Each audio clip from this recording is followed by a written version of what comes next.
Alright, y'all, welcome back to another one. We got the part 2 of the first 13 levels of the Backrooms explained. This is the canon one by Brugely, and the last one we checked out was the Sublime one, but this is levels 3 through levels 5. So this is part 2. If you haven't seen part 1, go check it out. And yeah, let's just dive right straight into it. Level 3 of the Backrooms is classified as Class 4, so it's unsafe and unsecure, and it has a medium entity count. This is actually the first real test for people who are new to the Backrooms. Level 2 was kind of a warm-up level for this one, because level 3 consists of a ton of looping, dark hallways that behave kind of like the ones from level 0, but not to the full extent. Each of the hallways juts off into random segmented rooms, and there's no pattern to this level whatsoever, it's all random. On top of the randomness of the hallways, there's also extremely loud machinery noises that echo through the halls, which could be disorienting, and personally... But see, that's what I'm saying, like, this is so similar to the Sublime ones, like...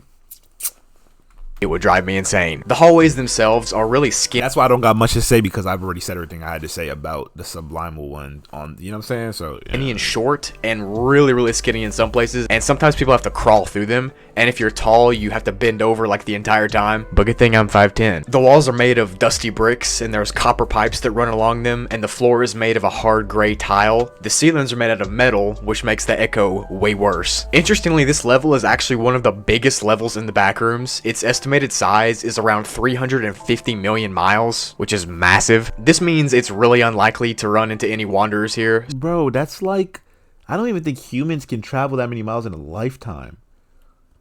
Bro, 350 million? You might get like, maybe like 10 million in your lifetime, 15, 20 million, but 350? We talking about just walking too, not even driving, flying. So it's recommended that when you come here, you be prepared to fight entities alone, since you'll probably not meet any help. Something that makes this level unique is that sometimes there's these prison cell bars that cut off entire sections of hallways. Meg has tried to break past these bars to explore further, but they literally cannot break it. They've also tried to break the walls down that are around the bars, but they can't break those either. Areas with these prison bars have been recorded as the creepiest places in the entire level. Some wanderers say that there's a heightened sense of fear when you're around them. Some have even said that they get extreme discomfort by just approaching them. Most people get the feeling that they're being watched when they're near these prison bars, and some have claimed to see an unknown figure lurking behind the bars. Creepy. Just like yesterday's level, which is... I don't like the way you just like, you know what I'm saying? Level 2. This level's halls have a black sludge liquid that flows through the pipes. This sludge is really toxic, and it can literally cause damage to your brain if you even breathe it in, and if you touch it, you'll get third-degree burns. So how about we just avoid the black sludge, huh? Meg still has no idea what the sludge is, or why it flows through the pipes, so... nice. Every once in a while on this level, there's a random electrical room with a single generator inside, as well as random electronics like computers or loose wires, and there's even security monitors here too. The rooms are rare though, and no one knows why they exist. As I said, some headphones would be nice, and then there's that one level with Wi-Fi. What is that? Level 1.1, 0.1 or 0.2? You know what I'm saying? You download, you know what I'm saying, some tunes. Get some headphones from level 3, you feel what I'm saying? Earlier, this level's pretty dangerous, but it's also really rewarding at the same time. The level has loads of almond water, false outlets, fire salt, royal rations, squirt guns, and many other resources too. There are tools and weapons like knives, lighters, and bolt cutters, and flashlights that are just laying around. On top of these resources, Level 3 is also a level with the strongest Wi-Fi signal in the entire Backrooms. So you can get stocked up on food, weapons, and Wi-Fi. Sounds like a pretty nice level to me. As you can expect, I ain't gonna lie, of course this level is, you know what I'm saying, it's a lot of work, but if you could go there with a plan, you know what I'm saying, and then if you, I don't know if you can come to the level with people or not, I wasn't really too, I'm pretty sure you can, you know what I'm saying, your team, you come in, you download all the movies, me, I think like me, downloaded all of One Piece, all of Naruto, all of, just downloaded everything, downloaded albums on albums on albums on albums, and I'm going back to the hub world, and I'm good, you know what I'm saying. All the machinery and these small enclosed spaces make this level pretty warm, but it's still bearable. The temperature ranges from 66 degrees to 93 degrees Fahrenheit, or 18 degrees to 33 degrees Celsius, for most of the level. But in some segments, temperatures of over 135 degrees have been recorded, so just avoid those. The machines on this level operate completely on their own, but they're also really dangerous sometimes because they'll just blow up and pieces of them will fly off and hit you. If you see one making too much noise, just don't go near it. Level 3 has tons of dangerous entities and creatures. and you're pretty much gonna have to fight off loads of them. There's hounds, facelings, wretches, death moths, skin stealers, clumps, and smilers lurking everywhere, specifically in the shadows. There are also sections infested with crawler fungus and the disease, which are both mold-like entities. The entities on this level behave more aggressively than on other levels, and they actively seek out to attack bases and outposts. Some smaller groups have trouble fending them off, but the big bases don't. Speaking of big bases, the Meg base Gamma is located here, and it's the third most important Meg base. 300? There's around 300 people who live here, and they take wanderers in too, and they're open to trade. I mean, they got the Wi-Fi, you know what I'm saying? The base is attacked by entity hordes often, but since it's so big, they can pretty much defend themselves. The next outpost is called the BNTG Storage Facility. BNTG is Backrooms National Trade Group, for those who don't know, and this is the biggest trade center for the BNTG. The outpost will trade with you, but they're known for having insanely high rates. Losers. And there's around 150 people that live here. The third outpost is called the Followers of Jerry Blue Salvation. Jerry. There are only 15 members here, and they typically just are here to collect the resources from this level. Jerry's that one bird I talked about a while back. This group is hot. I don't know who Jerry is, bro. Who the fuck is Jerry? Hostile for those who don't listen to what Jerry says. And by the way, this is what I'm saying. This is why we cover videos in between these level videos, because we don't know some of these things. You know, we covered almond water, we covered some other mini structural levels, bro. I do those in between videos like this because we don't even know what the hell a Jerry is, you know? That's why we get ourselves hip to things before we actually explore full-on levels, you know what I'm saying? So this is a little mini explanation. I know a lot of people, they DM me or tell me like, Cozy, just finish no, bro, we need to understand this. The best way to learn it, bro. This makes them an unpredictable threat. The Masked Maidens might also have a base here, but it's unconfirmed and it's kind of just a rumor that exists. The last base here is called UEC Base Scylla. UEC stands for Unbound. This outpost has an unknown number of members, and it's just here to collect the resources. And it's said to avoid them at all costs because they're dangerous and unpredictable. To enter level 3, you can go through one of those unlocked doors on level 2, or you can take an elevator on level 4 or 5. The metro is also a pretty reliable way to get here. To exit level 3, take an elevator, which will take you to level 4 or 5, or you can open a random wooden door, which will take you to level 31. Nice. So to summarize, level 3 is a huge level of small hallways with brick walls, metal ceilings. Man, we need to get back to the hub after this. You know what I'm saying? After I run on this, bro, after this level, you need to go back down. You know what I'm saying? You gotta take a sub level or something. Wait, sub levels suck. Yeah, never mind. You can't take sub levels. Them Jones, they more dangerous than regular levels. But we gotta, cause there's no way I'm trying to go forward. I'm trying to go back. Tile floors. There's machinery constantly making noise, and a black sludge that flows through the pipes that can literally kill you if you inhale it. There's also a ton of dangerous creatures here, but at the same time, it's kind of worth coming here because of how rich this level is in resources. I rate this level about 7 out of 10 on the Brugly scale, because I'd come here just for all the stuff you can get.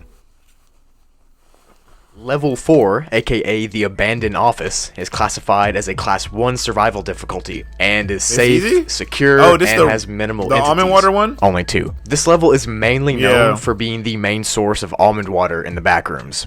Nice. It physically looks like an entire empty office building with stairwells and hallways and stuff like that, and it has pretty much no furniture. There are windows here, but they're mainly blacked out, and the ones that look normal, like there's light coming through them, are window traps. So don't go near them. Like I said earlier, there are only 2 entities that have been seen here, and those are hounds and dullers, but one person did claim they saw a smiler, so they might be here too. Due to there not being many entities here, and there's also an abundance of almond water, this means there's tons of people here, pretty much all the time. The almond water is in coolers, vending machines, and water fountains all over the level, and it never seems to run out. How convenient. Another convenient thing about level 4 is that it's very easy to enter and exit, but more on that in a second. Level 4 is considered one of the best places in the entire Backrooms to meet up with other wanderers and to gather supplies, and it's definitely a safe spot to rest. There are several outposts here, but most notably, Meg Base Omega is here, which is the second main Meg base. This base is heavily guarded, and it's located near an exit of this level. The next outpost is called Amor Incrementum. If the name didn't give it away, this group is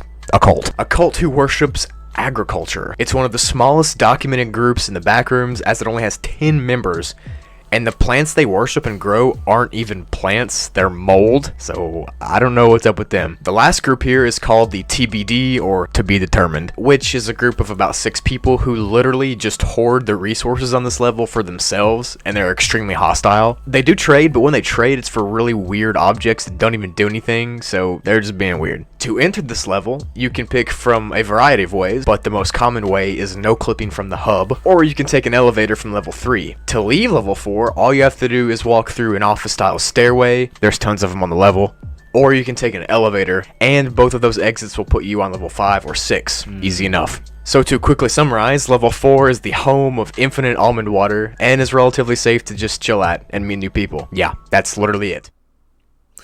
I fuck with level 4. Level 5, aka Terror Hotel, is classified as a Class 2 survival difficulty. It's unsafe and unsecure, and it has a low entity count. Now this level is pretty much an infinite hotel complex with a ton of rooms and hallways that are scattered throughout the level. Away from me. The architecture of the level looks like a hotel that's similar to a hotel building from the mid-1930s, and the furniture in the level seems to be from the early 1920s. Nice. There are 3 parts of this level that are fully accessible, and those are the main hall, the Beverly rooms, and the boiler room, but more on those later. The walls all throughout this hotel are covered in decorations from the early 1900s, and there's literally like no dirt and dust at all, which is cool because old stuff tends to get dusty. The level is clean because it seems to be able to clean itself somehow. If a spot does get dirty or dusty, the level will just automatically clean the spot and it'll go back to normal. Nice. That's weird. The cleanliness of the floors and the pristineness of the decorations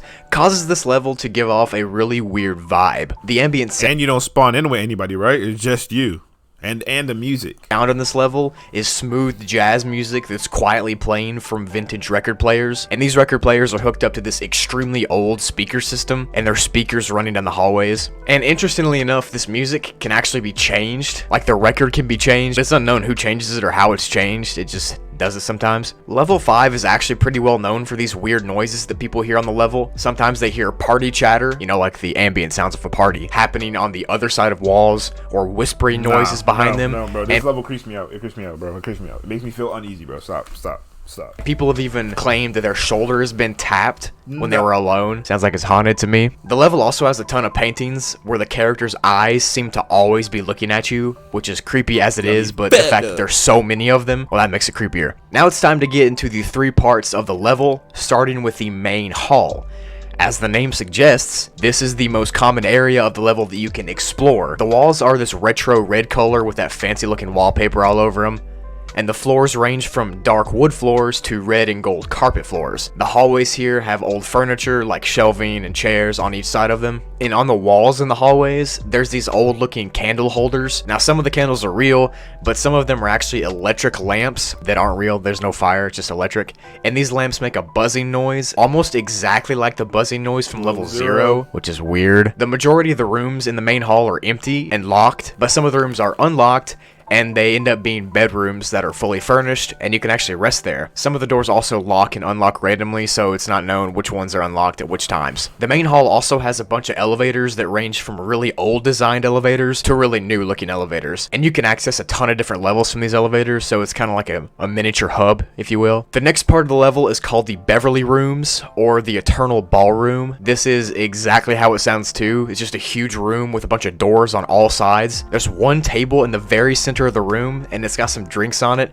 and an unfinished game of mahjong. Sorry if I'm pronouncing that wrong, I have no idea what that is. People have tried to finish this game, but they can't for some reason, and they feel like they're being forced to stay away from it. This area is the main hub of level 5, and you can access the other parts of the level from this part, because there's like 1,000 doors in this area, and they all lead to the different parts of the level. Some take you to the main hall area, and some take you to the boiler room. Speaking of the boiler room, this is the last area that's easily accessible of level 5, and it's pretty much a big cluttered area with a ton of machinery all over the place. There's these huge pipes that run across the walls and through the air, and this can make the area pretty claustrophobic actually. Almond water seems to run through these pipes, and it flows at such a high pressure that the pipes burst sometimes and leak. Nice. It's also pretty hot down there with all the machinery, and since it's literally a boiler room, I mean, you'd expect it to be hot, right? Yeah. And there's steam floating throughout the area constantly. Some wanderers have actually reported whispering from inside the furnaces down here, so that's not creepy at all. Now, there are some reports of a 4th area called the Lobby Rooms on level 5, but no one knows exactly how to get there because people who have actually been there say, quote, "You're not supposed to know," end quote, when they're asked where it is.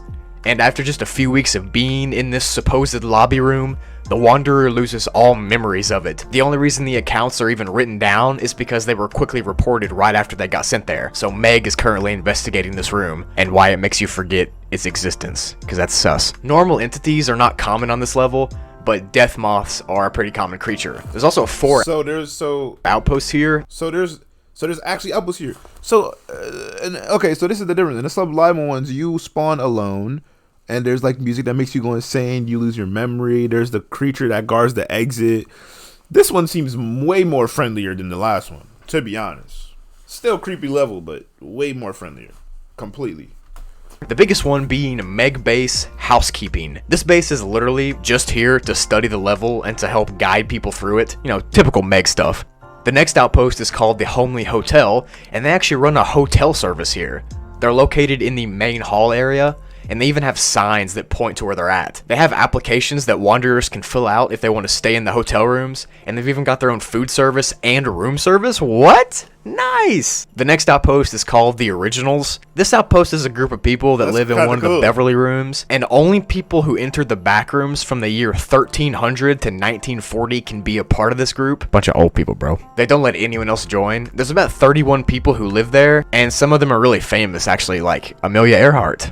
Nice. The last group is called the Lost Hall So we just gonna casually say that she's in the back. Society. This outpost is made by an unknown species of an entity, and there's no known information about the entity at all or how many even live there. But they live in areas with libraries, and they're said to have a huge amount of knowledge about the Backrooms, and specifically this level. They also design maps and books and stuff that are extremely helpful to a wanderer. Nice. To enter this level, you can go down an old stairway on level 4, or you can take an elevator from level 3. And to exit this level, you can just go back up the stairway from level 4, or re-enter the elevator from level 3, or you can exit by one of those thousands of doors in this level because they can sometimes lead to other places.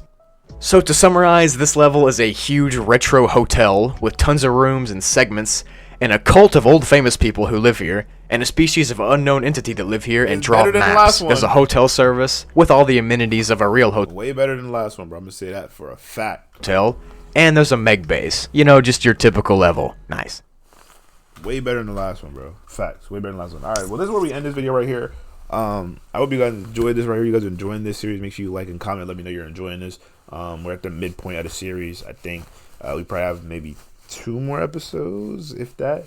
Let me see, 20. We're about halfway. Yeah, about 2-3 more episodes. But you guys will see. Hope you guys enjoyed it. Like, subscribe, stay cozy, and I'll see y'all in the next one. Make sure you check out the gaming channel down below. We'll be playing some Backrooms games and all that fabulous stuff. But let me know what other videos you guys want me to check out, and I'll see you in the next Backrooms.